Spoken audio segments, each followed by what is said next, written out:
It all starts days before. It feels like weeks even, with this patronising voice going over this really mundane footage of what the game is telling you is the most amazing, life-changing track on earth. I am Couch Coop, this is my Ride 5. Long-awaited split-screen review, and I am putting this up against Moto GP 2023.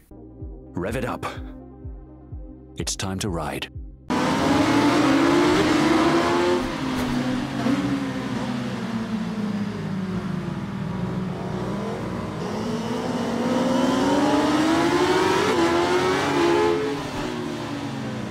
Sweet Baby Inc. and the Orphans. I will say this is a very pretty game against Moto GP, even back to 2019. This is a great series, but I've never paid much attention to it because I've always been this GP loyalist. But it opened my eyes, particularly on that single player, but I want to have a look at this split screen. I will tell you now, replay specialists, there just is no two-player replay mode on this local co-op edition.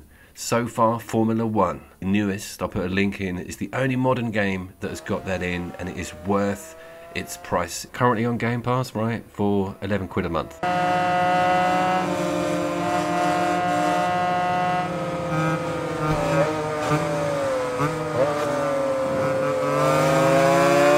No graphic or performance toggle on the options or any of the sub-menus of this entire game was a little bit gobsmacked. Ride made its name for me by having shorts and smaller snippets being shown on social media with the rain on, and from that first person view of the rider, and the caption would be, "Can you tell if this is real or not?" You know the ones, you know, the clout chasing. Anyways, let's look at this split screen. By the way, that 250 RGV Suzuki, I dreamt of that bike as a teenager. There was a slingshot version also. That 80s, late 80s design, absolutely iconic vehicle. I think we can all agree on that.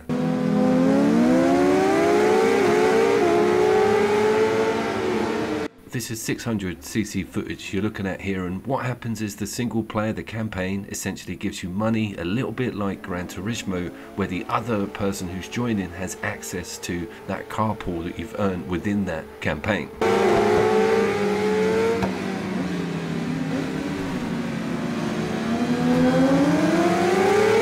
That campaign, I will say, isn't terrible. It's not like a MotoGP season thing. It's more like a clambering up the sort of ranks of getting bigger money, bigger wins to buy cooler bikes to enter larger races. So there is a nice angle to be sitting with this game out of the local co-op. But with that said, it is only a single race option, and if you want to up the ante on the CC or get some actual superbikes in or some MotoGP bikes, then you have to either earn that money or loan them from the dealership on a one-off basis through the UI prior to racing with two people on local co-op. So it was lucky that I actually got some money on both profiles because it's not shared, and I think you do need a second profile to actually get some save data on to play this on local.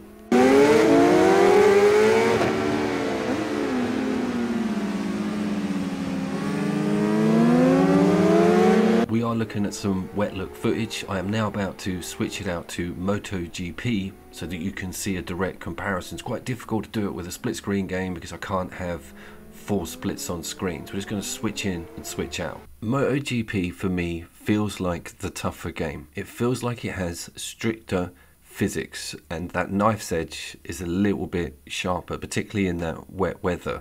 Now, with motorcycle games, that's not a terrible thing. The Ride series, I feel, is a bit more accessible. It's not dumbed down to the point where it doesn't feel like an actual two-wheeled racer, but it's certainly going to be a lot kinder to people who aren't used to the genre. I will link the direct review to the standalone MotoGP local co-op split screen video because I discuss in depth why four-wheel racing, particularly on an arcade front, can be a little bit mundane compared to the absolute madness that you can have on a motorcycle racer. I'm talking smashes, crashes, everything can happen within a very short stretch of road, which I find very interesting, particularly on that local co-op front.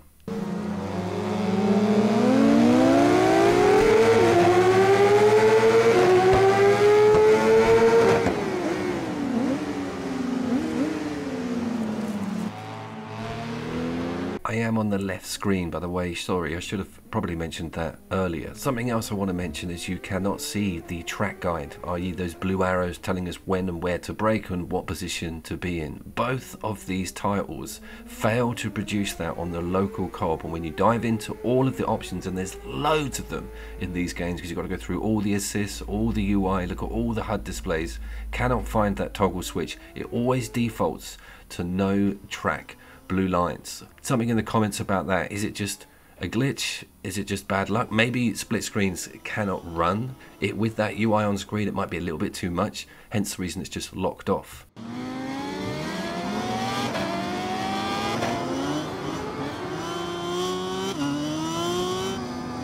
And talking of running, we switched the tracks over to Japan. They're very much more populated with sort of trackside furniture as opposed to, you know, the Formula 1 or British tracks.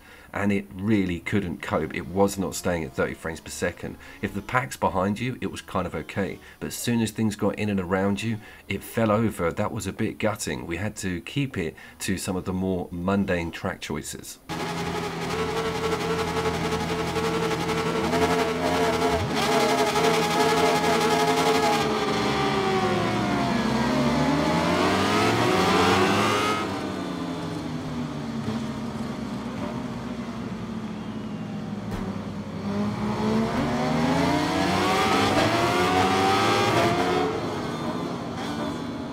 So the sweet spot for us with Ride 5 was to loan the old 1000cc bikes in, get the standard courses on, turn that rain off, broad daylight, midday, you'll have a nice consistent frame rate and you will have a damn good time. Those easy accessible physics are quite welcome if you've got someone on board who isn't experienced, but this was housemate Sean, so things went really well. Absolutely great time, but not as good a time as the Moto GP games. I'm sorry to say it, but that is technically the purist in me talking. If you're new to the whole two-wheeled split-screen racing series, this is actually perfect. And then you step up to the grown-ass man's version, your real dad, Moto GP. I have been Couch Cooper. We'll see you down there.